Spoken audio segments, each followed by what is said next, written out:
the situation when the meaning of the word can be influenced by a structure in which it occurs. For instance, like there are some certain kind of Mm-hmm. the verbs after which we can use the infinitive, right? Or certain verbs after which we can use the gerund. Or for instance, if we take like the word stop and remember, if we use it with the gerund, the meaning will be different, right? If we use the stop with the infinitive, the meaning will be also the different. Mm-hmm. Yeah, something like that. Yeah. Yet grammatical context. Thank you, Laura. That was quite interesting. Quite interesting opinion. The grammatical context is also about the polysemantic words. It's mostly about the polysemy. So, what is it? It's when in grammatical actually context, the grammatical structure of the context, it serves to, let's say, identify or determine various individual meanings of the polysemantic word. For instance, we have the word, what word? Okay, the example. What kind of example may I take?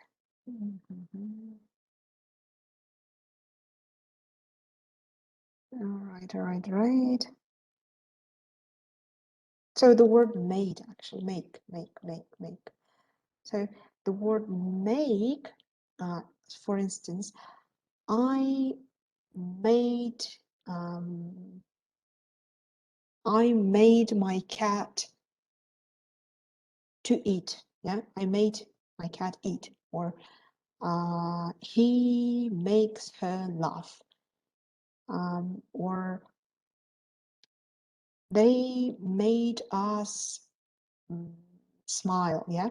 So here the word make is a polysemantic word, right? Yeah.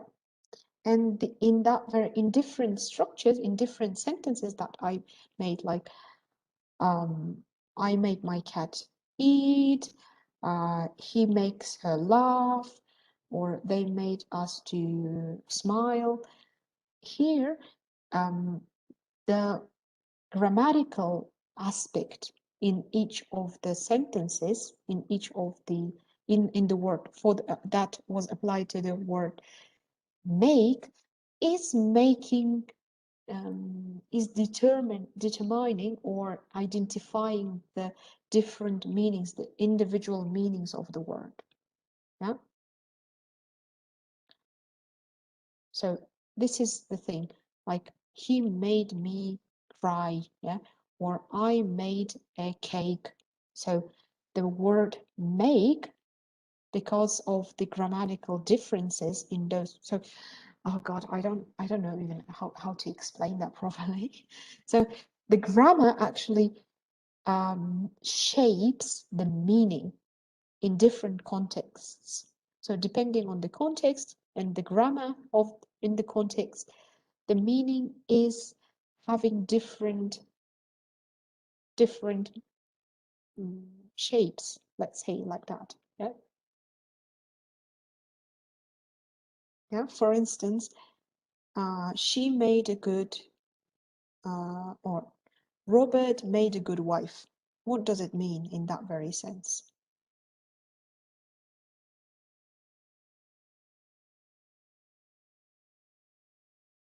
Robert made a good wife. Guys, how would you Maybe translate it? Yeah. maybe he married to a good wife. Good, yeah. So here, the meaning of the word made is absolutely different. Yeah, this is an individual meaning. It's not the conceptual meaning.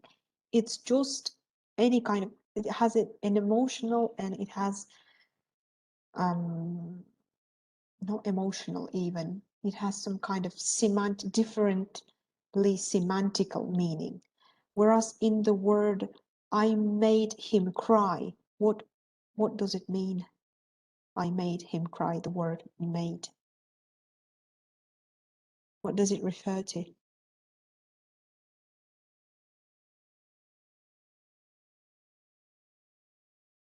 Can you explain what does what made mean in the word in the sentence I made him cry?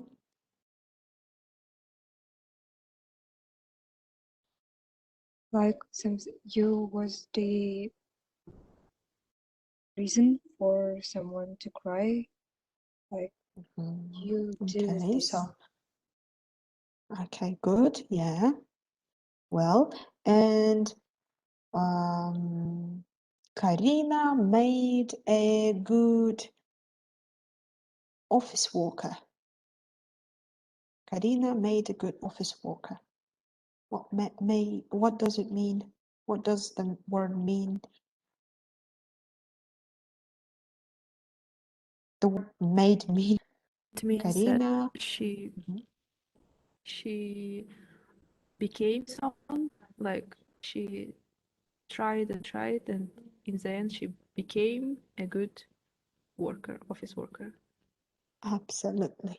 So you see, in different contexts, because of the different grammatical structures, grammatical syntaxes in here, let's say the word make play different roles. In the first one, Robert made a good wife. It means that the word made becomes as a word married. Yeah. In the second one, what was it? I made him cry. It's like force. I forced someone to cry. And in the third sentence, Karina made a good office worker or office manager. It plays a role of the word become. Yeah, as you see, the grammar, how grammatical context influences the meaning of the polysemic words. You see? Is that clear enough, guys?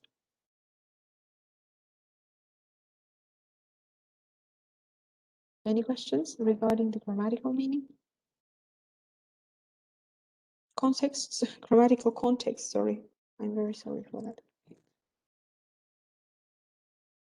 Okay, right. I think all is fine for you. Well, last time, if I'm not mistaken, we talked about the narrowing of the meaning, about the extension of the meaning. Yeah.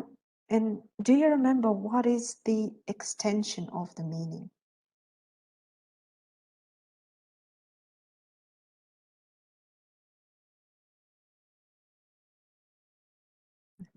Anyone remembers? Sorry, maybe someone is writing. Generalization, yeah? And what does it mean? Change the of word meaning.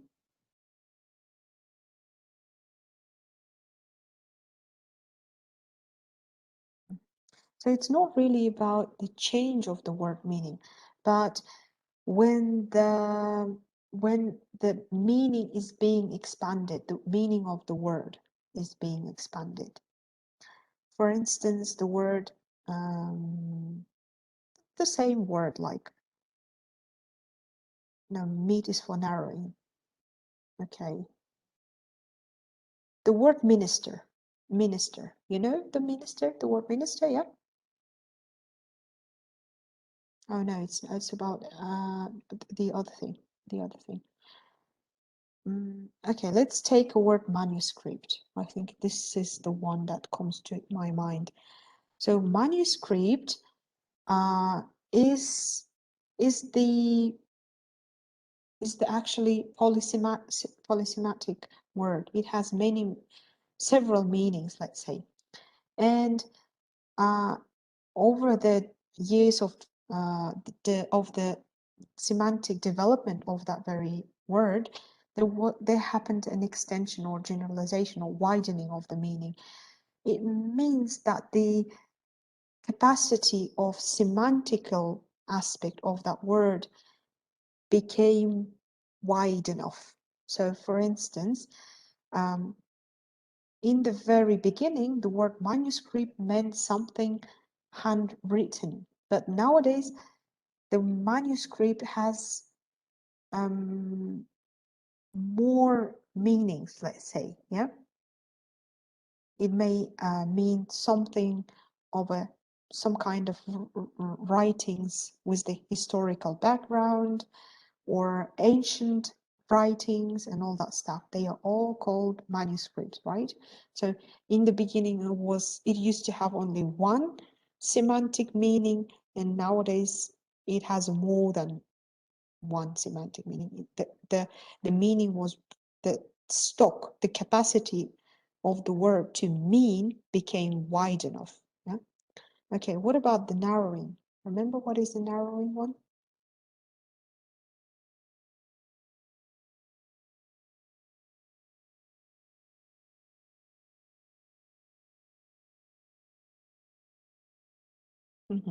Okay, so narrowing, it's like with the word meat. So back then, back in ancient times, the word meat used to refer to all kind of food, remember?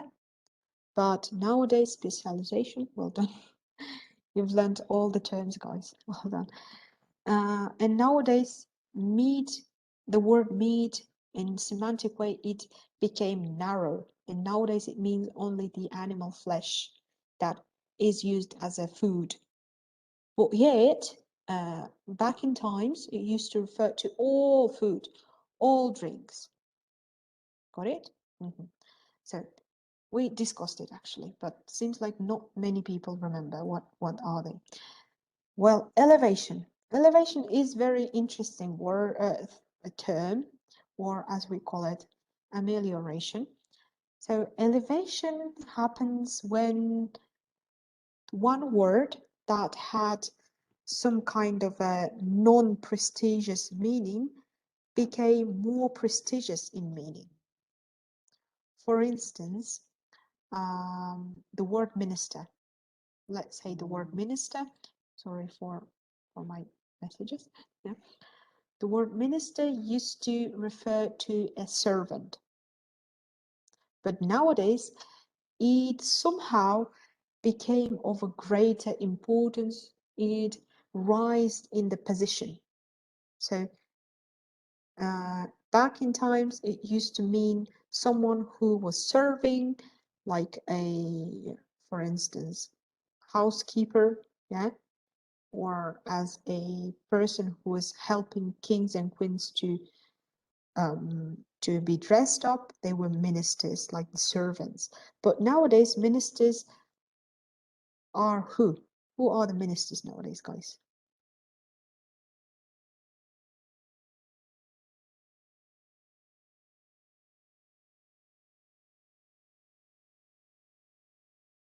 Yeah, anyone? Minister. What does it mean? Can you actually hear me? It's part of the government. It's the person who has a high position, yeah, who has great responsibility, a part of government, yeah. It's the chairman, some kind of a chairman who is sitting in the, is a political person who is deciding very serious decisions, yeah, and does a lot of cool decisions in order to make our lives easier. So you see that the word minister in the beginning, it has very humble meaning. It was like word, but nowadays it has cool, prestigious meaning. So it is this kind of Same like with the word process nice, is called right? elevation. Yeah. The same like with the word nice. Firstly, I actually have read the article when it was mentioned that the word nice was used as like ignorant or foolish person in Old English, and nowadays, I mean, nice it has kind of positive understanding. Wow, I didn't know about it. Thank you very much. Yeah, that is okay. And yeah, okay. The next one is degradation. Degradation is the opposite to elevation. It is when the word used to have cool, prestigious, or more positive meaning, but it became miserable, negative. Uh, it adapted the negative meaning. Remember the word silly. Who does remember the word silly? Who did read the Holidays book? Yeah, silly. What did it Um, mean back in times in in German, Old English? it means happy. Yeah. Blessed. Someone says happy. Yeah, well done. Yeah, and today, what does the word silly mean?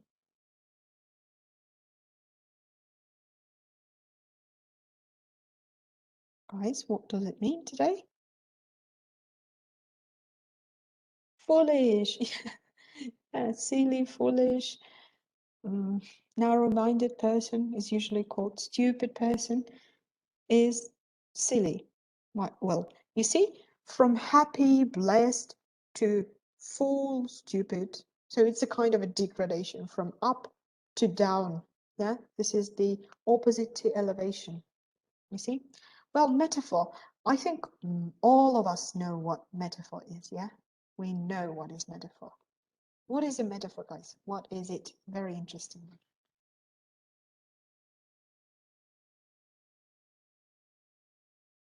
Mhm. What is metaphor? Metaphor is like when you compare two things, right? But they're not alike, but they have something in common. Yeah, absolutely. Yeah, any others except Laura? Laura is very active participant. Yeah, Marjan? Yeah, I also wanted to add that, for example, some phrases or words have different meaning. We say idiomatic, maybe meaning like Yeah, absolutely. So metaphor is actually considered as an idiom sometimes. They are quite similar.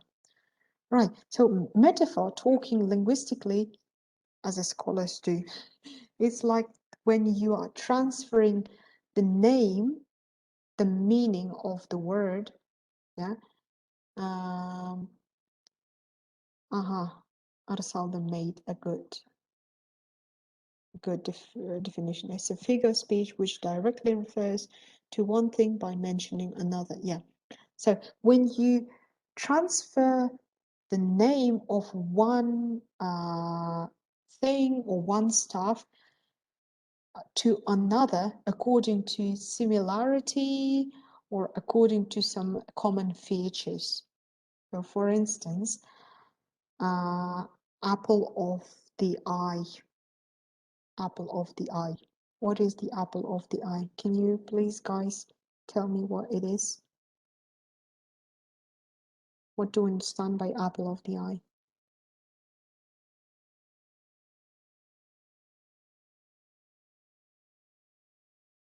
So actually, the very center of our eye is the apple of the eye, yeah? Because it's round, I think. Probably that's the reason they call it apple of the eye. I don't know why. So something you value. Yeah, yeah, in idiomatic meaning, yeah, but in a very direct sense, it's our, I don't know how it is called, very center of our eye. I'm not good at medical terms. So why it is called an apple of the eye? Because they have both apple and that very thing in the center of our eyes have some kind of similarities probably for people, for English people. They are called both round. That is the reason. Or maybe because it is very important as apple is important for English people, yeah? Some kind of similarities that they found in that very sense. Or for instance, head of an army. Head of an army. So head is like the boss, right? So they found out that head plays a huge importance. It's like a boss for our body. Our body is like an army, and our head is the boss. You see, this kind of similarities applied to another things.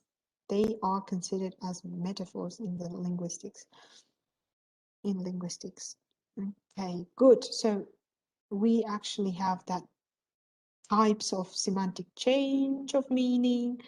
Yeah, we see, oh, sorry, generalization, we talked about specialization, metaphor, metonymy, we talked about metonymy last time, hyperbole, again, actually these all were, all of them, except irony, leulotes, they were not discussed, but others were discussed during our lecture 4 and this very week's lectures. Okay, what about irony? What do you understand by irony? It's like the language that signifies the opposite, mostly for the purpose of the humorous. Mhm. Can you provide any examples for irony, guys?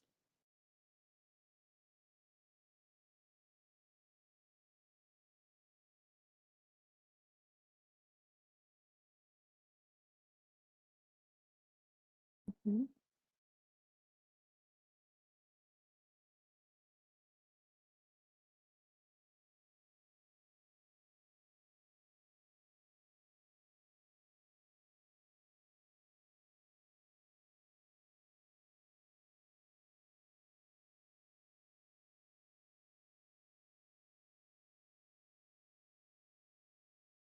Irony. Any ideas on the irony?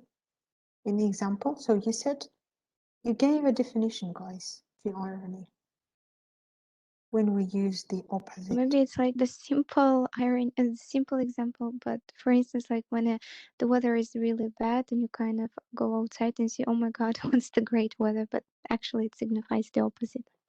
I don't know, something like that. Absolutely. Absolutely, That's the yeah. first that comes to my mind. Sorry. That's it. So this is irony.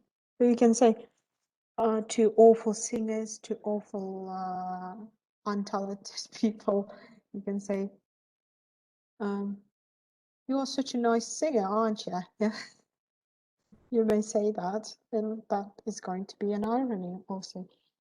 This is kind of a paradox in Oscar Wilde works. I never read Oscar Wilde's works, to be honest. I don't know what you mean by paradox, Ajan, unfortunately. Okay. So litotes came from French language, I guess, litotes, The or opposite of Latin. hyperbole, right? Yeah, It's when you kind of absolutely. make the positive sentence by double negation, right? Like not bad. I don't Yeah, know. No.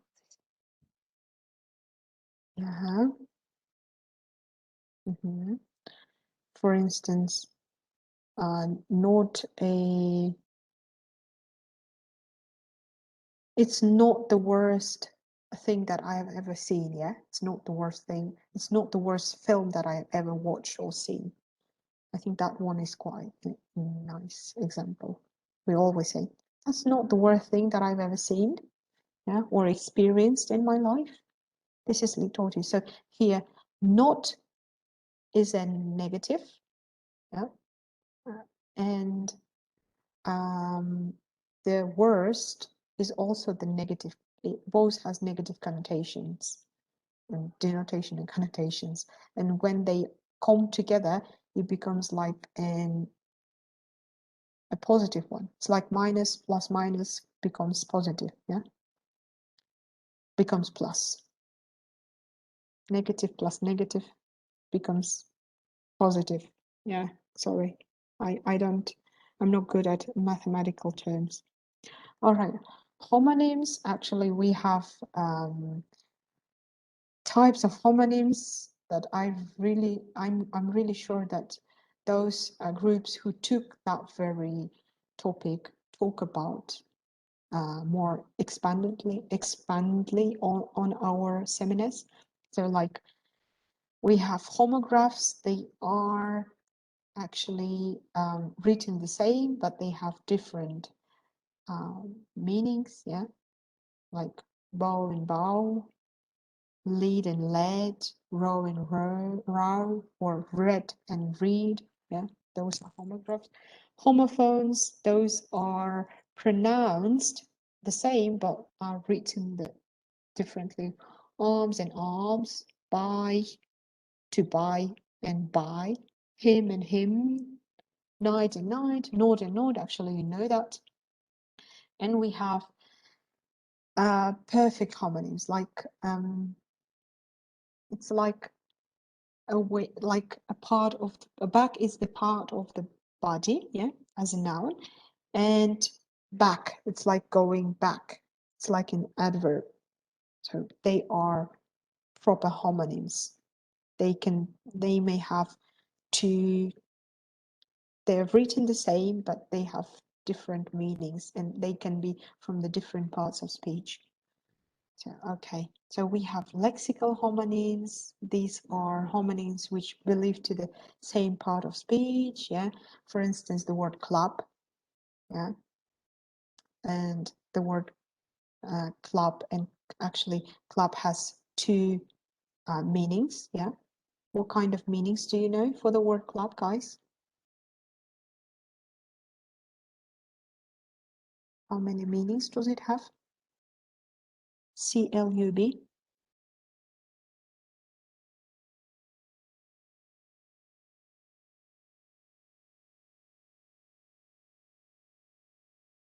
Okay, so we know that club is an organization, yeah, that usually, for instance, the organization of people who are interested in the same, interested in something unique, in one thing, yeah, club, reading club, for example, or knitting club.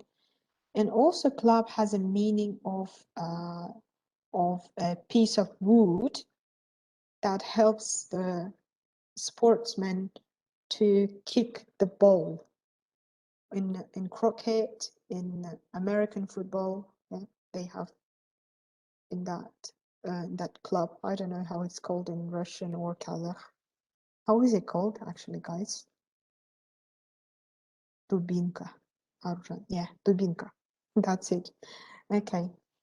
And grammatical homonyms. These are the homonyms, they usually belong to different parts of speech. These are the grammatical homonyms. For instance, the word weather. The weather outside is sunny today. And the conjunction weather. So the weather as a awaraya, it's a noun, and the weather, it is a conjunction. Like, I don't know whether I'm going to go to the cinema or to the theater. So they are phonetic homonyms, but and at the same time they're grammatical homonyms because they're from the different parts of speech, but the pronunciation is the same, or the mm, the graphics, that the spelling can be the same depending on the situations. And we have homoforms. Yeah, homoforms, they are the words which are identically only in one constituent of the paradigm. So, for instance, the word scent, the scent, the noun, and the word scent as the verb scent. So they are both like, how to explain you that? Somehow they have some similarities, let's say, in pronunciation, yeah, and that's the reason they are like homoforms. But scent as a noun and scent as a verb, they are extremely different in the grammar. Like the one is the noun and the second is the verb, and they have absolutely different grammatical features.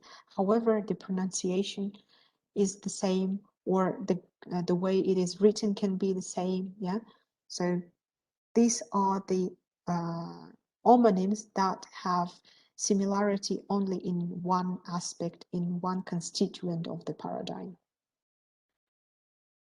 Okie dokie, and paronyms. Have you ever heard about the paronyms, guys? Yes, sure. Yeah, what is that, guys? I'm sure you know what paronyms are. They have the similar sounding, right? They're very similar in sounding, in pronunciation. They can relate to one part of the speech, but they having absolutely different meanings, such as like economy, economics, right? Something like that. I mean, Yeah. Good. Yeah, thank you very much, Laura. Affect and effect. Yeah, kind of, probably. So Laura gave a perfect get. Well done. Laura gave an amazing example, in an amazing definition and example. And I think I don't need to explain you. So economics and economy, they are paronyms. Well, we have euphemisms. Remember euphemisms and dysphemisms, where euphemisms are the words, polite words, that words can, that help us. yes, Yeah. that can replace Please. those words that are may seem very unpleasant or rude, such as like we don't say Yeah. she's dead, right? Which is like she's passed away. Yeah, absolutely. Great. Yeah, in antonyms, we have different types of antonyms. Again, I think I'm not going to stop on it because I want to talk about the synonyms. Also, we have dominant synonyms, stylistics. Sorry, guys, this is the second lecture where I'm not talking about antonyms and synonyms. Sorry for that, but we talked about homonyms, right? So, but this is more important, I think. More important. So the topic was actually the systemic or systematic approach to vocabulary of English, right? So what is a system? System is when we are dividing the words into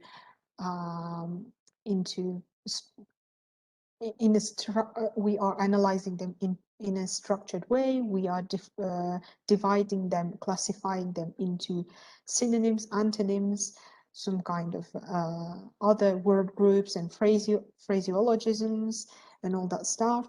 This is the systematic approach, when we are making a system out of the many words, many meanings and many concepts, making a system. But why is it important to implement systematic approach when we are teaching vocabulary? Why is it important to teach vocabulary in that very way? Those who have experience in teaching, what do you think, guys?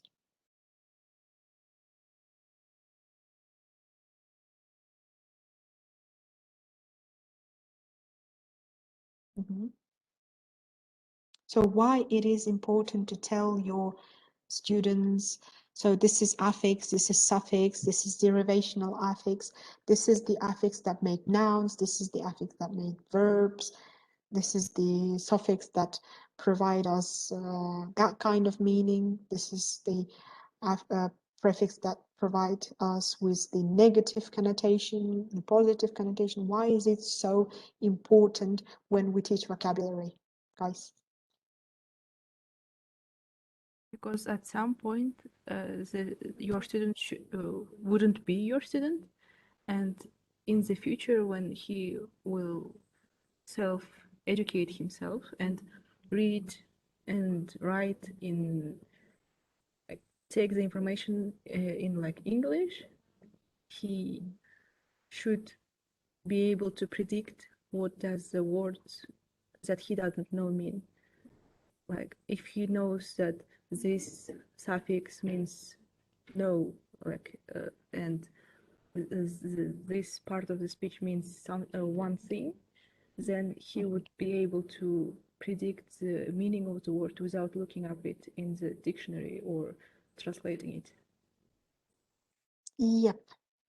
Yeah, Dana, thank you very much. That actually what we discussed in the very first lesson of ours, right? So when we are teaching vocabulary, when we are providing some instructions for vocabulary studies, we have to provide very robust opportunities for students to learn words. We have to provide them with the information on concepts, on meanings, on connotations and all that stuff. Actually, Dickinson highlighted that in his book. Yeah, he said that it's very important. But why is it important? Yeah, as Dana said, it helps to predict, it helps to use the language, it helps to be active in the language. Okay, so what is again systematic approach? What is it? How to teach and all that stuff. So systematic approach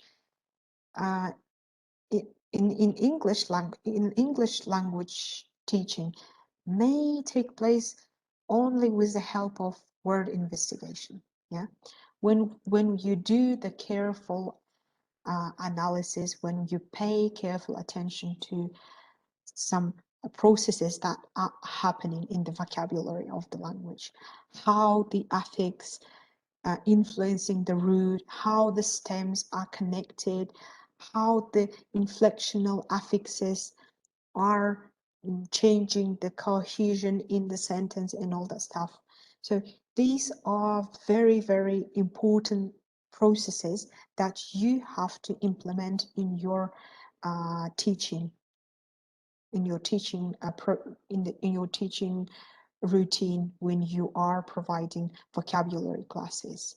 So I'm sure you are discussing the types of the affixes with your students, right? When you are teaching vocabulary, it is like 100%, I'm 100% sure that you teach your students these affixes, or sorry, these suffixes construct or derive nouns, or for instance, the suffix tion, or as we call it shin, yeah, they are responsible for nouns, and ly is the suffix that is responsible for adverb, right?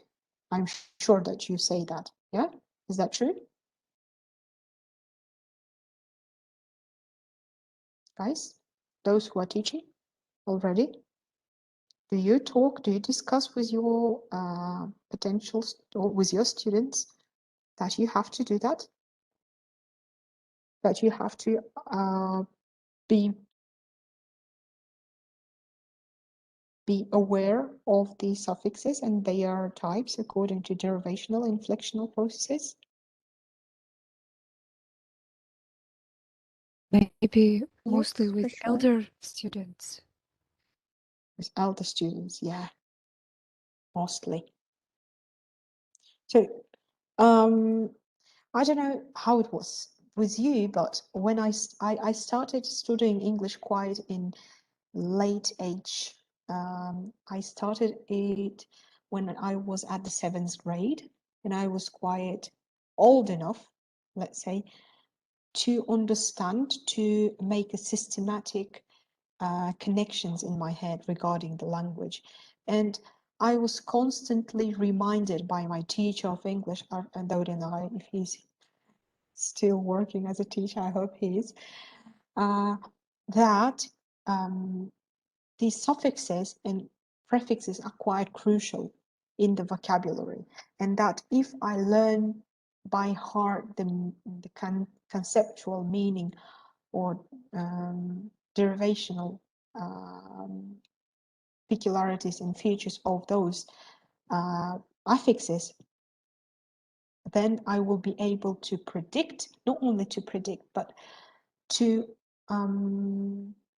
not even derive, but to use the words that I didn't learn by heart. So I could construct the words without learning them by heart. Yeah.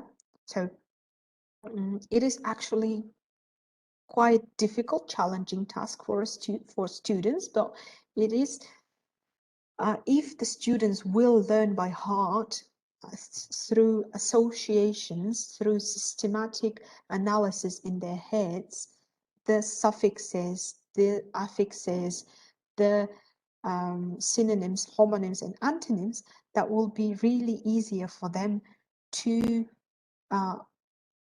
connect, not only to remember the words, not only to predict, but to connect meanings, yeah, in their sentences, in their texts.